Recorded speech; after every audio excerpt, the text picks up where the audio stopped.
This is Antonio Muñiz. Welcome to another episode of LatProXperience, where we talk about entrepreneurial success through the Latino lens. So today I'm super excited because I have a great friend. We've known each other for a while, several years. Amazing entrepreneur, amazing human being, Elizabeth Ortiz. Liz, how great to see you here today. Hey, Antonio. Thank you guys for having me. It's a pleasure. I think this is something that I've been looking forward to for a long time, and I'm so glad that the day is here. So what I like to do, because we know each other pretty well, Yes. But maybe not everyone knows who Liz Ortiz is, who Elizabeth Ortiz is. Tell us a little bit about who you are, what you do, and or perhaps what you're looking to do. Perfect. All right. So I'm currently Elizabeth Ortiz, owner of KEM Business Solutions. We offer accounting services for small to mid-sized business owners. And so that means that if a business owner is really looking to grow their business, and they're like, I just don't know how to move it, we get involved and we get to the nitty-gritty of looking at the financial information and figuring out what they need to do to scale.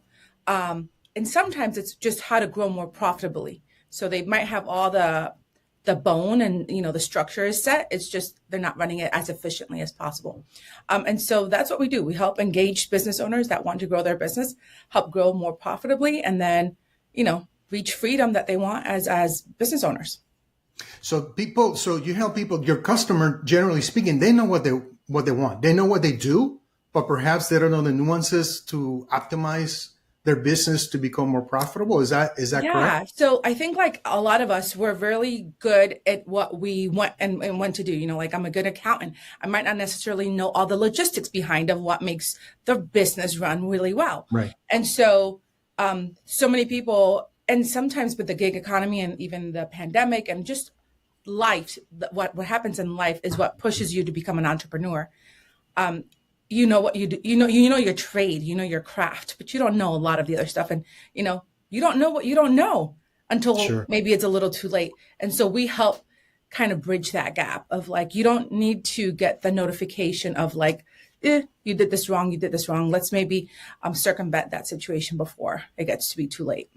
I get it. So what made you choose this business, this industry? Did you always know that this is something you wanted to do? Well, let me two questions. Number one, did you always know that you wanted to be an entrepreneur? And number two, regardless of that answer, why did you choose what you chose? Okay, so I'll tell you two things. And one of them is a brief short story from when I was a kid. So we come from, I'm the youngest of 5 kids, Puerto Rican household. My parents moved from Puerto Rico to Connecticut when I was 3 years old. Very poor. We didn't have many resources.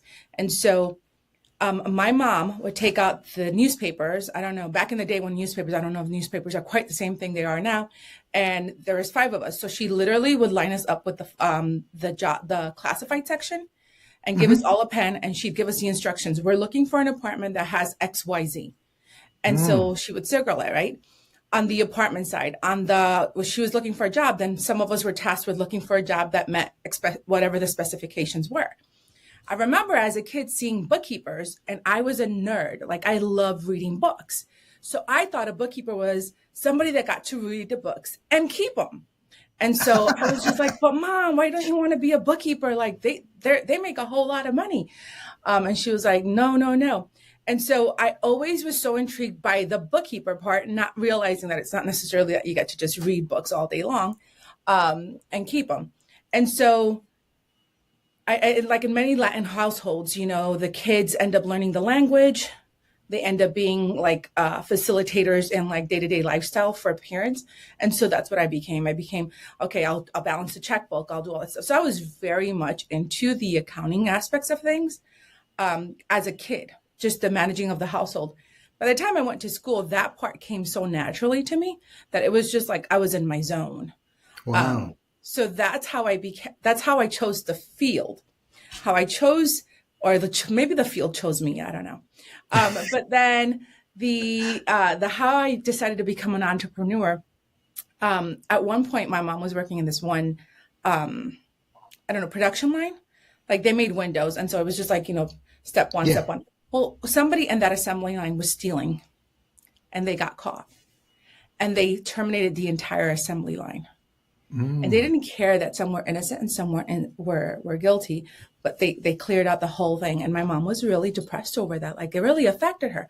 And so I said, when I grow up, I'm going to be a boss that gives people the chance to speak and gives them the ability to, but I will not just always be waiting for somebody. Like it almost feels like you were going to wait for the other shoe to drop, right? Wow. You're like trying to perform. And so I went in knowing, now don't get me wrong, I worked for somebody else for many years.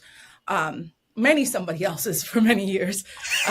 And so we've been at KEM Business Solutions for 11 years, but it's been a challenge, but I think that fuels me, those life circumstances that kind of propelled me to say, okay, you got to bet on yourself. Wow. Look, as long as I've known you, I did not know either one of those stories. So this is a win for me. I mean, we can shut it off right now and I'm good. Yeah. It was, it's kind of funny because you leave it in the back of your mind until a situation rises and you're like, oh, ¿verdad? That's why I kind of like what fueled me. But yeah, every once in a while when I run into a situation, even now as employees, we have some team members, I'm like, okay, don't jump to conclusions. Let somebody explain themselves and explain their situation. Wow. Everyone has a story, and everyone has an origin story. Why things happen. It's not random most of the time. It's not random. So this is fantastic. So here we are today. You said 11 years at KEM Business Solutions. You told us what your focus is. 11 years ago, how did you start? Did you start from zero? Did you acquire business? Did you partner with somebody? How did that work out? Yes, very humble beginnings. So my business partner, Karen Wisdo, and we worked together. She was actually my boss. She was the controller and I was her assistant. And I handled HR and some of the workflow and efficiency side of things. And we decided that we wanted to, take a gamble and bet on ourselves. If we're working all these long hours that accountants and accounting team members do, we thought, why not do it for ourselves? And why not level the playing field for a lot of small business owners, right? That don't know all the things that the financials show. They can't understand what it means. They just look at the bottom line. I didn't make any money, but there's so much of a story in between those lines. And we're like, we bet that we could probably package this in a way that we can sell it. Our first client became the employer that we both worked for. So we retained them as our first client. And then it was just bootstrapping it. We started the entire business with $1,000, right? That was the amount of money that we had available. And, I'm a mom of two boys. Back in that day, back then they were very young. So there's grocery bill because they're young kids, but there were sports. And so you don't have a whole lot of disposable income when you have kids at that age group. So we said, hey, let's see what we can do with $1,000. There's all this way you could set up an office remotely now. So you could have very low overhead. And for both of us, we didn't have a plan B. It was like, esto va a trabajar porque va a trabajar. This is going to work because it's going to work. You're just going to, make Harvard ideations within the scope, but this business is going to work because we're not going to go back to an employee-employer relationship. And that's what we did. And so 11 years later, we're probably, we have over 100 clients that we service on a monthly basis. And our annual revenue is in the high six figures. It's been That's amazing. Congratulations. And you have an amazing team too. I've had the pleasure of meeting them. And it seems like you attract the right people. You tend to attract the right people to your organization.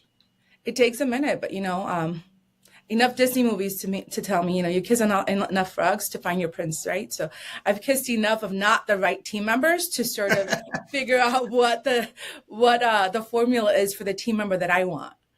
Yeah. I mean, it's very easy to pick the wrong people. That's for sure. I've done that many times. Yes, exactly. So just out of curiosity, I know the answer, but maybe not everyone knows the answer. What does KEM stand for? Oh, You would think that it was some creative, but it's not. It's our initials. When we first started the business, there was going to be three partners. Like I said, we only had $1,000. So it was Karen, Elizabeth, and the third partner was going to be Margarita. And then before we totally launched, she was just like, I changed my mind. But we didn't have money to go pay for everything else. And we're like, well, así se queda. So it's going to be KEM. And everybody got creative. And then everybody thought, oh, it must mean something with management service and, all this other stuff. And we're like, sure, that's, perfect. But in reality, it stands for Karen, Elizabeth, and Margarita. And now we use it to as a little bit of our motto. And we say, know your numbers, envision your goals, and manage your success. That's the one that I know. I didn't know the other one. Yes. There you go. So, even when I thought that I knew, I really didn't know, did I? Yeah. It's I bet that's really what happens in business a lot. It's like, there's a first layer of stories and then like the true story behind it. True. And I think that the origin or the real rough part of the story comes out after you have some success, right? You don't talk about that. You don't talk about that when you're in it as much. Wow. So, okay, fantastic. We have a pretty clear understanding of who you are, where you came from, why you launched 11 years ago with your partners, where you are today, serving a lot of clients. You definitely fill a niche, a space that is, in my opinion, grossly underserved when it comes to the amazing services that you provide to small and mid-sized enterprises. Those services exist for big corporations, right? But small businesses, mid-sized businesses, number one, they don't know that they exist, and number two, if they believe that they exist, they think, well, this has got to be outrageously expensive. So you're filling an amazing niche and getting success not only for them but for you, right? You win when they win, right? Yeah, it's very, very gratifying to see our clients succeed, or to see them implement a strategy and then see it all turn keys. Sometimes the layer of it is still very much a trust and a confidence. Sure. So our clients have to, and we've learned this across, over the course of the 11 years, is they have to trust us just as much as we have to trust them. We have to trust that they're telling us the truth and they're running everything ethically. And then we're able to, on the behind the scenes, sort of create strategies for them to help that improve. And sometimes, people are like fighting you and they're like, no, I don't think that's the right strategy. And we're like, okay, well, you paid us. This is the strategy. If you don't want to use it, totally get it. And then recently we even had one major success story that we had this one client, and they've been a mom and pop shop for a long time, had a lot of success. But then, they got stuck, and nobody likes when their bank account is not producing. And so they're like, oh, and we're like, hey, this is a strategy. This is a new market. This is a new way you have to market to people. This is a new way you have to go out there. They're like, no, we've been doing this for years. That's not the way. And we're like, okay. And then 4 or 5 months later, they're like, okay, we're going to try it your way. And this year they're trending to exceed sales that they've had at the biggest year so far ever. Wow. So it's, if you put two brains together to really, really figure out what success looks like for your company and how to get there, it's totally doable. So you have clients in different areas, right? Different industries. Yes. If I recall. So if you had to boil it down to some commonalities, what are a handful, 2-3 commonalities that you have learned and working with so many clients over the last 11 years that are they're required to have sustainable success. So what are some things that you learn along the path that you see, wow, when clients do at least these 3 things, they hit targets that they set out for themselves? Yeah, I would say that the very first one is to be engaged. And when I say that is like, I think business owners are always so focused on the next sale, the next sale, the next sale, the next sale, and they neglect where the money is going, right? They neglect perhaps the details or how they're spending that money. And so when you have a team, for example, an accounting team like us, where we encourage, hey, let's review these financials on a monthly basis, you become really aware of where your money is. So we marry your gut, your intuition with the reality of what's happening. And you start making decisions because now you realize, and you're having somebody hold you accountable, which would be the next one, is making sure that you have somebody that's going to hold you totally accountable. Because when a client, deviates from the plan or decides they're not going to do it, we're like, listen, it's your business. It's totally okay. But at the same time, how is this action going to propel you to reach your goal, to reach that line? So like, help us understand that that's fine that you don't want to accept this. We want to work with you. So what would be the next strategy to still help you? And I think when we start having those conversations about the goal that you said, and so nobody likes to be reminded about the goal that you said. I said I wasn't going to have sugar. Okay, well, here I am stuffing. I thought you weren't going to have this. Shut up. I don't want to talk to you about that, right? Like nobody wants to do that. So the more you're engaged, I hear clients say, man, I was at the store the other day and I heard your voice in my ear and I was just like, put it down, or something of that sort. So it's kind of comical that way, but you want to have an accountability partner that's not afraid to call you out. And then the third one is, really celebrating your wins. It is a very long journey and it is evolving and it is continuous. And if you don't take the time to celebrate, the accomplishments, however small they are, there was a time that you were praying to get to that one spot. Yeah. Take the moment to celebrate it. Take the moment to enjoy it, because that energy is going to propel you to then move forward and continue like pursuing it. Otherwise, you're going to get burnt out. And what happens when you get burnt out is you're like, esto no sirve, this doesn't work. I can't see any kind of movement, and you get blinded by all the not happenings, and you can't see all the stuff that has happened. And you might be so close to overcoming, and then you're ready to call it. Wow. That is amazing. So engage, you got to be engaged in your business, engage in the money side of your business, be accountable, or set up an accountability system that works, and celebrating your wins. That's what I'm hearing. So there's no guarantee of success when you do these three things, but it will move you towards your results. I think so. Because I think they're just so in front of you. So it's so easy to get in the grind and forget about things. These are not difficult things. These are simple things. They're not easy things, but they're simple things to do, right? Overall, I think so. I don't know if you've ever read James Clear's book, Atomic Habits. Compound effect. And it's not about these big leaps and bounds. It's about little adjustments that we do. So I always think like a business owner sometimes is like, okay, if you find something that's going to be really expensive, well, our mind can totally make up all these bogus things. How about you pick up the phone and speak to somebody? Find out what does this big expensive thing really look like? And then I think too, it's once you start getting information about that thing is, okay, do you want to solve it? Like, does it mean enough to you to want to solve this? Right. Or do you want to just complain about it? Or guess, right? Yeah. So it's just like, okay, what do I want to do when I have all this information? Do I want to take action? Do I want to just dilly-dally? Or what do I want to do with it? And so, the more information you gather, the more you get empowered to make a decision. Yeah. Executable information, right? Things that you can do something with. Right. Exactly. So this is a lot of great stuff. And I will tell you that I will venture to say, I'm not 100% of this, but I'll venture to say that a lot of people who hear, KEM Business Solutions is an amazing accounting and consulting firm that helps entrepreneurs and business owners know the numbers and et cetera, and manage the success. I missed the last one. Yeah.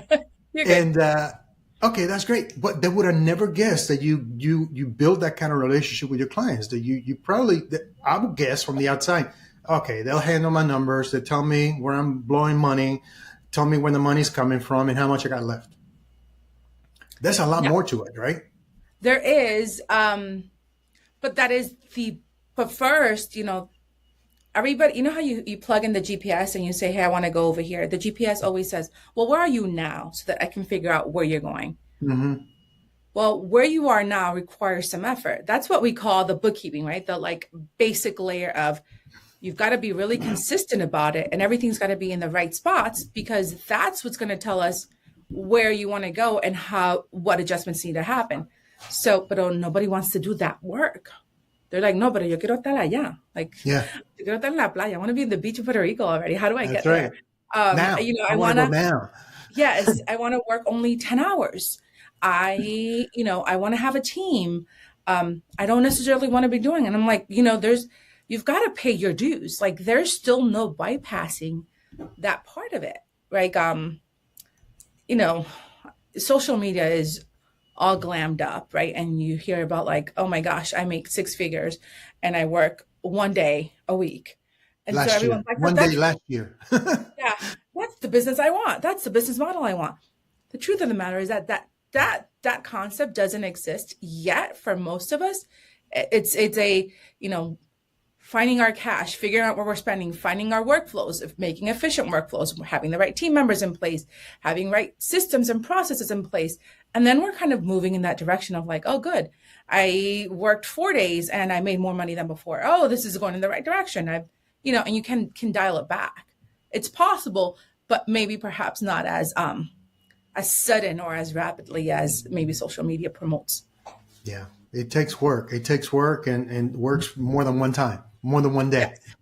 Yes, exactly. So yeah, people listen to what they want to listen. They don't want to listen to what they need to know. So anyway, so taking it back to you, how did you get to be you? How did you know this stuff? How do you know the things that can help entrepreneurs and your clients so effectively over the long period of time? Did you have a path for Liz that says, hey, I need to learn these things, professional development, personal development, coaching? Do you believe in that stuff? And do you subscribe to, getting better every day? Absolutely. I have professional development. I think part of my work history helped me have a lot of information. I did insurance for, I don't know, 7 or 8 years. And so that's all risk management, right? So you're looking at all the risks in a business to secure their the right and adequate insurance. And so you just start learning a whole lot of things. I think I say through osmosis, but I'm just a really curious person. Like, I really enjoy business. And so I learned a lot of that. And then when I worked in my different employer, I did the HR and I did systems and workflows for them and payroll. And so you just get so much from all the other industries. But I really loved the accounting side of things. Well, actually, truthfully, the part that I love the most is the talking to the business owners and having them have their aha moments, right? But also walking them through like, hey, if you do X, this is what's going to happen. And I think when you look at a profit and loss, if you guys have ever seen one, it can be pretty daunting. There's so many line items. You don't necessarily know what they mean. And so our approach is to walk you through first and help you understand what this all means. And then we start saying, hey, of all these, let's just tackle this one line item. That's our focus for the next month or the next 2 months. Let's tackle this sucker right here. And then you start snowballing into that. Oh, look, I see results there. And when I was making those shifts, I saw that I could make, something that, coincides or whatever with that one expense or whatever. And it happened there. Or I had this new idea and I was able to like bundle a package and create additional sales. And so I think what we do is we take kind of the clutter out of the entrepreneur's brain more so. And it creates the clarity that they need to be able to have ideas. And so we like to do the brainstorming sessions with them because we might not have the right idea, but we'll be in the vicinity. So part of our homework is to always go research what's happening in that person's industry, what's happening in their business, what areas they like to actually work on within their business, and then kind of move it forward. And so what we know is that, if I'm talking to somebody that's a dentist here, and I'm talking to perhaps an acupuncturist over here, a lot of the things are going to overlap, right? We're all going to have team members. We're all going to have vendors. We're all going to have to deal with money. We're all going to have to deal with certain things. So it's you can duplicate it to a certain degree as long as you start understanding their respective industries. Does that make sense? Does that answer your question? Absolutely. Okay. No, a lot of businesses, probably 80% is similar. The last 20% is what makes it unique for that industry or the approach of that business owner, entrepreneur, etc. So do you invest in yourself personally? Do you invest in, Yeah. going to seminars and coaching and going to events? That's the first part of the question. The second one is, do you do the same for your team? Yes. So I am an avid, I don't know it, so I want somebody to show it to me, right? Like, Mm-hmm. I think I like to approach things from like, oh my gosh, there's got to be something I can learn from this training. So we love to go to conferences, industry specific conferences. So sometimes that are surrounded by accounting software, or apps or seminars along those ways. I also like to go to leadership, but I also like to do the community part of it. Sometimes it's just, sometimes you want to give back. Sure. And so we have an amazing community here in Orlando and so many needs and so many. So we like to also get support events that allow us to give back. And so you get kind of like the full scope of it. And I absolutely think that in order to keep talent, you have to invest in your talent. For And sure. so I absolutely make sure that what we do here internally is every year I meet with the team and I ask them, hey, what are your goals this year? What do you want personally and what do you want professionally? And then if there's a way to connect the two and marry the two, then we enroll them in a program that will support whatever it is they want to learn or expand their knowledge on.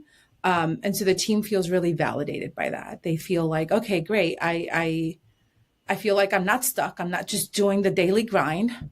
And then kind of cut them loose. Like, hey, you're going to talk to a client. Do you think you want to pitch something new since you've learned some new stuff? Like, is there some way where we can implement this? So most of the time when I send them out to a conference or any training, they have to come back and teach the team.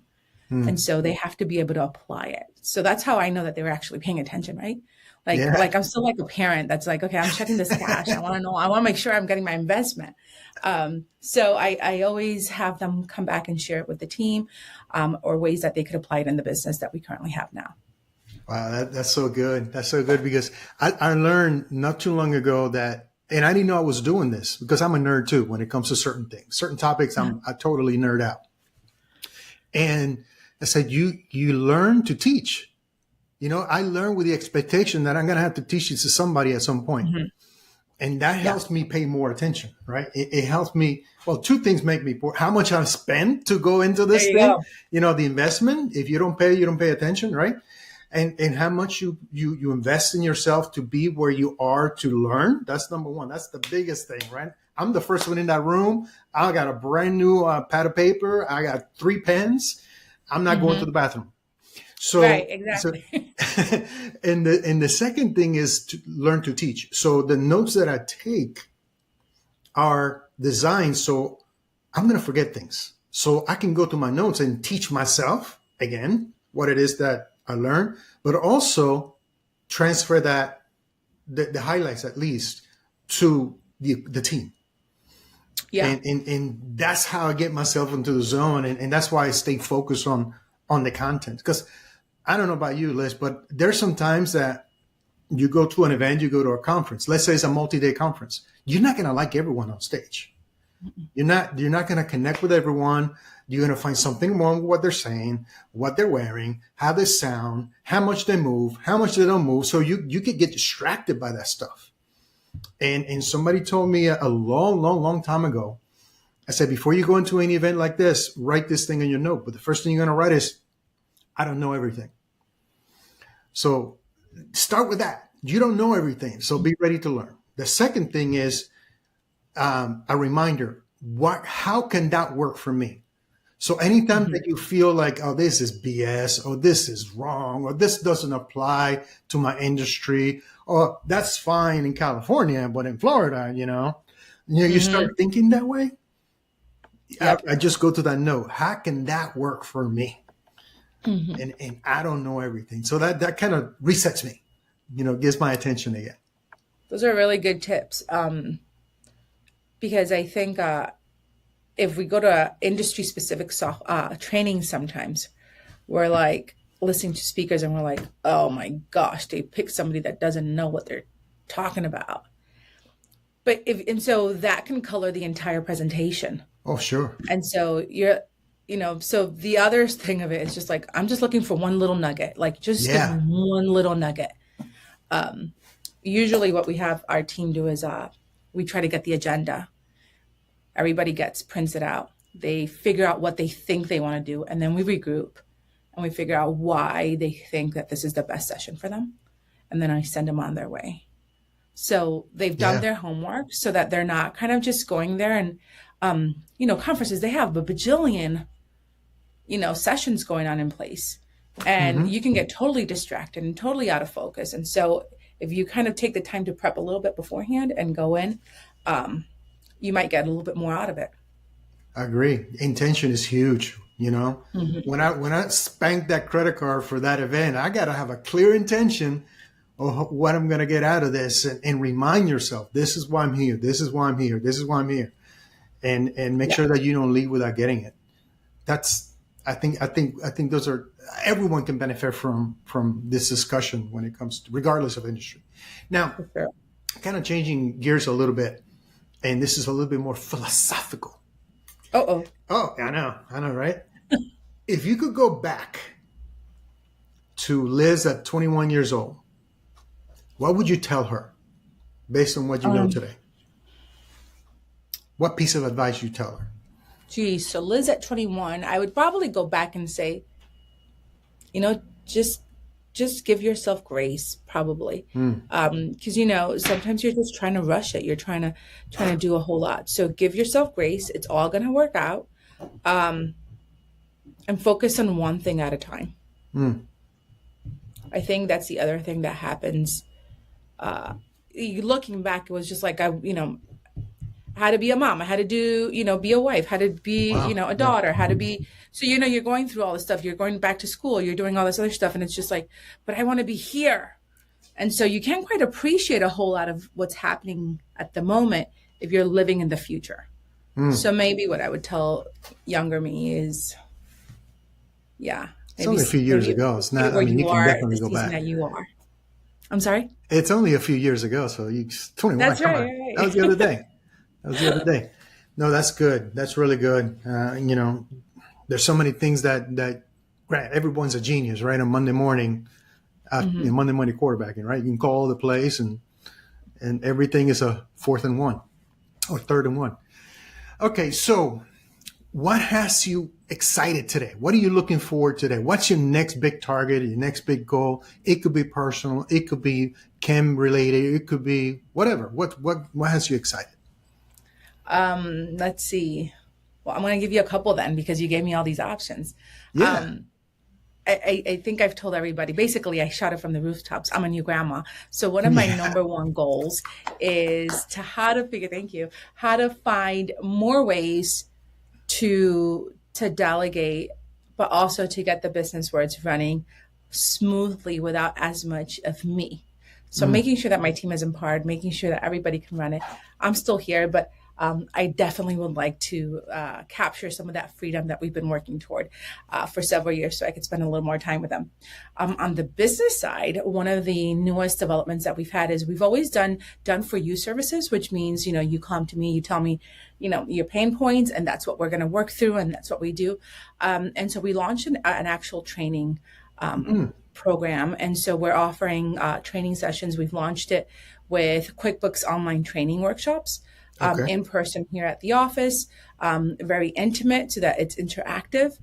So that's got me all excited, because we're hoping to start running it on on webinars and start launching those for more business owners, so they can feel empowered about tackling their business initially, and not feel like they are unfamiliar with what's happening in their business. That's awesome. That's awesome. And they're both business, right? Because you want to leverage your business so you free up more time so you can be with family as often as you want to, without the business missing a beat. That's the dream, right? That's the dream. Yes. I'm like, okay, I'm working to it. 11 years. Okay. I'm at the cusp. I'm trying to get there. I think you're almost there. I'm really excited about both of those. And in fact, the training that you're talking about, I've seen a little bit about it myself. And I want to encourage everyone to take a look. First of all, you have to have some kind of system to manage your money, your business, the financial side of your business. QuickBooks is kind of the de facto, tool to do that for many reasons, and I think that everyone can benefit from learning the right way to use this, so it doesn't take up a lot of the time. A lot of people just stay away from it because I don't need another job. I don't want to learn this thing, or I don't know where to start. So if you can shortcut that for a lot of entrepreneurs, great. So I want to make sure that once we get off here, Liz, that I get the information for that so we can add it on the notes. Okay. And people can find out for themselves when the next opportunity is for them to participate. Perfect. All right.